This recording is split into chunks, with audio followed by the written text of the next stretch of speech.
दोस्तों मैं आपको दिखाती हूँ बिल्कुल स्वस्थ क्रॉप और उसका राज भी आपको बताने वाली हूँ। सबसे पहले ये मिर्च की फसल देखिए, ये देखिए ये पौधा है, बहुत ज़्यादा इस पे मिर्च लग रही हैं, फ्लावर्स भी आ रहे हैं, फल सेट भी हो रही हैं, यानी मिर्च आ भी रही हैं और लग भी रही हैं, और साथ साथ में पौधा अपनी बढ़वार फुटाव भी कंप्लीट कर रहा है, यानी कंप्लीट डेवलपमेंट इस पौधे का हो रहा है। स्वस्थ ये पौधा है, पूरी फसल बिल्कुल स्वस्थ है। फसल स्वस्थ है तो दोस्तों इसका मालिक भी स्वस्थ है, खुश है, यानी क्योंकि दोस्तों मालिक इसलिए खुश होगा कि फसल स्वस्थ है तो ज़्यादा पैदावार मिलेगी और मंडी भाव भी अच्छे मिलेंगे, तो इसलिए दोस्तों इसका मालिक भी खुश है। अगर आपको भी खुश होना है, अच्छी पैदावार लेनी है और आपकी मिर्च की, टमाटर की या शिमला मिर्च की इन फसलों में आती हैं समस्याएं, उनको पहचान आप कैसे कर सकते हैं वो भी मैं इस वीडियो में कंप्लीट कवर करने वाली हूं। दोस्तों प्रैक्टिकल क्या क्या समस्याएं आ सकती हैं, आप भी अपनी फसलों को बिल्कुल स्वस्थ कैसे बनाए रख सकते हैं, ज़्यादा से ज़्यादा फल फूल कैसे ला सकते हैं, और दोस्तों इस किसान ने क्या प्रैक्टिस की है वो भी, ये ऐसी स्वस्थ फसल रखने के लिए, वो भी मैं इस वीडियो में कवर करने वाली हूँ। आपकी जो समस्याएँ आती हैं मिर्च में, जैसे फ्लावर ड्रॉपिंग की भयंकर समस्या आती है, पत्ता मरोड़ रोग आ जाते हैं, कई टाइप के रोग आते हैं, समस्याएं बहुत आती हैं। किसान भाई समस्या कुछ अलग है, चीज़ें कुछ अलग डाल रहा है, जिसकी वजह से फसल खराब हो जाती है, उत्पादन पे बहुत ज़्यादा फर्क पड़ता है। आप करते हैं सब्जियों की खेती, और सब्जियों की फसल में भी सबसे इम्पोर्टेंट मिर्च, शिमला मिर्च, ऐसी फसलों की आप खेती करते हैं तो ये वीडियो आपके लिए बहुत इंपॉर्टेंट रहने वाला है, लास्ट तक आप जरूर बने रहें। सबसे पहले तो दोस्तों मिर्च की, टमाटर की और शिमला मिर्च की इन फसलों में समस्या आती है फूल झड़ने की समस्या। ये सबसे गंभीर समस्या है। इसके लिए आपको देना है कुछ चीज़ों पे ध्यान, 6-7 चीज़ें हैं जो मैनेजमेंट में आपकी डेली प्रैक्टिस में होना चाहिए कि ये समस्या आ रही है तो इसके पीछे क्या क्या कारण हैं, वो कारण आपको पहचान करने हैं। सबसे पहले दोस्तों जैसे ही मिर्च की फसल छोटी होती है उसी समय फ्लावर्स आने लग जाते हैं, और बाद में पौधा धीरे धीरे ग्रोथ भी कर रहा होता है, साथ साथ में इसमें फ्लावर्स भी आ रहे होते हैं, आप बार बार हार्वेस्ट भी करते हो, लंबे समय तक इस फसल को चलाना होता है, मिर्च को, शिमला मिर्च को, टमाटर को, ऐसी फसलों को। तो दोस्तों आपको फर्टिगेशन पे ध्यान देना है, फर्टिलाइज़र मैनेजमेंट पे पूरा फोकस करना है। तो पहला, जैसे ही फ्लावर आए उसी समय आपको 4 पोषक तत्वों पे ज़रूर ध्यान देना है। पहला दोस्तों फॉस्फोरस और पोटाश। देखिए कोई भी फसल की या पौधे की एनर्जी को आपको डाइवर्ट करना है। आपके पौधे पहले बहुत तेज़ी से बढ़वार करते हैं, अब बढ़वार के साथ साथ में दोस्तों फ्लावर्स भी लाने हैं, यानी पौधे की एनर्जी को रिप्रोडक्टिव ग्रोथ की तरफ डाइवर्ट करना है, तो फॉस्फोरस और पोटाश जरूर जाना चाहिए। कोई भी एनपीके चला सकते हैं, एनपीके 20-20 है, एनपीके 13-40-13 है, एनपीके जैसे 0-52-34 है, उसमें तो केवल फॉस्फोरस और पोटाश आ जाएगा। ऐसी चीज़ों का आपको इस्तेमाल करना है। एनपीके 0-0-50 चला दिया तो कभी एनपीके 12-61-0 चला दिया, यानी उसमें भी फॉस्फोरस पोटाश चला गया। 12-61-0 में 12% सिर्फ नाइट्रोजन होता है जो कि बहुत ज़रूरी है, तो ऐसे फर्टिलाइज़र आप चलाइए। सेकंड होता है दोस्तों कैल्शियम प्लस बोरोन। कैल्शियम, अगर केवल कैल्शियम चलाओगे, बोरोन की डिफिशियंसी है तो पौधा कैल्शियम को अपटेक नहीं करता है, तो आपको जब भी कैल्शियम चलाएं बोरोन ज़रूर चलाना है।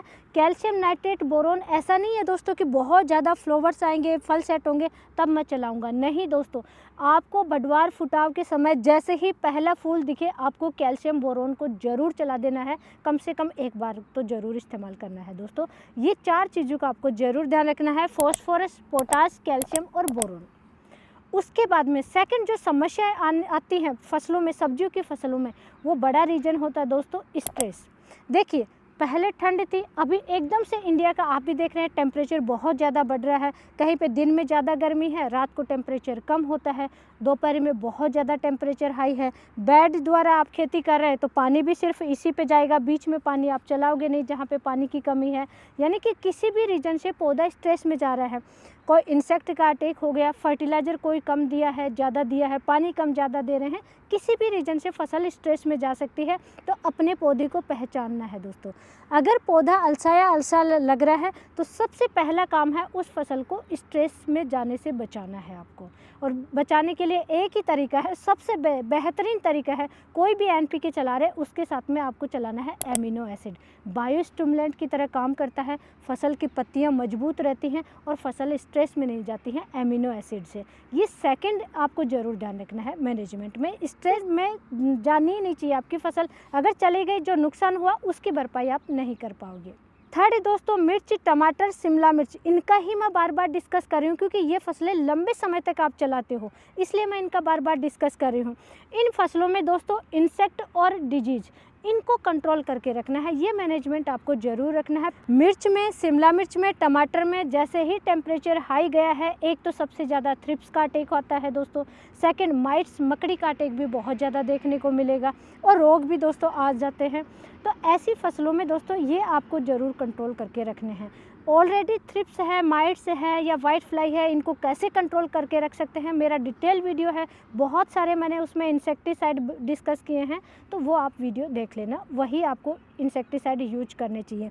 देखिए फ्लोरिंग स्टेज में ज़्यादा से ज़्यादा आपको सिस्टमिक इस्तेमाल नहीं कर सकते, क्योंकि अगर हैवी केमिकल डालोगे तो फ्लावर ड्रॉपिंग की समस्या आएगी। तो प्रॉपर फसल की अवस्था है उसी अनुसार बार बार 15 दिन 20 दिन के गैप से इंसेक्टिसाइड प्लस फंगिसाइड एक साथ ही आप स्प्रे करते रहिए। हर 20 दिन के गैप से स्प्रे करोगे तो दोस्तों पत्तों में पत्ता मरोड़ रोग भी नहीं आएगा आपकी फसल में, क्योंकि इंसेक्ट की वजह से ये रोग फैलता है और इंसेक्ट को आपने कंट्रोल करके रखा, प्रिवेंटिव में कंट्रोल करके रखा, तो वो रोग भी देखने को नहीं मिलता है। तो इन चीज़ों का भी आपको ज़रूर ध्यान रखना है। फोर्थ रीजन होता है दोस्तों, किसी भी फसल में, आपकी सब्जियों की फसल में अगर फ्लावर कम आ रहे हैं या ड्रॉपिंग की समस्या आ रही है तो आपने गड़बड़ की है, हार्मोन डिसबैलेंस, हार्मोन वाला कोई चीज़ें यूज किए हैं। देखिए आप जितने भी टॉनिक यूज करते हैं, किसी में जिब्रेलिन हार्मोन आ रहा है, किसी में साइटोकाइनिन आ रहा है, यानी किसी में ऑक्सिन हार्मोन आ रहा है, यानी एक हार्मोन की मात्रा आप बढ़ा रहे हैं। पीजीआर यूज करते हैं, उसमें भी कोई ना कोई हार्मोन ही आपको मिलेगा।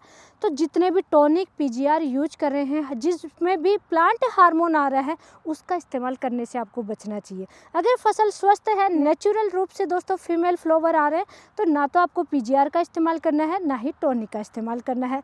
हार्मोन डिसबैलेंस नहीं होना चाहिए आपकी फसल में। ज़्यादा से ज़्यादा आपको जो फर्टिगेशन शेड्यूल है उसी पे फोकस करना चाहिए दोस्तों। नेक्स्ट दोस्तों मैनेजमेंट पे आपको ध्यान देना है पानी। देखिए अब टेम्परेचर हाई है, वहाँ पे आपने सिर्फ अंदर अंदर पानी चलाया। अगर यहाँ पे पानी की व्यवस्था है तो कोशिश कीजिए बेड के बीच में भी कभी कभी आप पानी चला दें।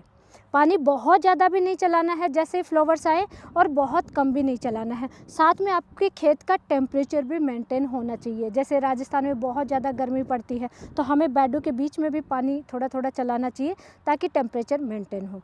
लास्ट दोस्तों आपको ध्यान देना है नाइट्रोजन फर्टिलाइज़र पे।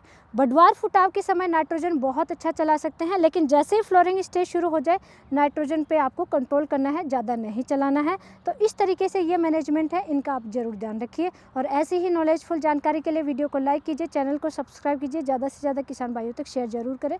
धन्यवाद।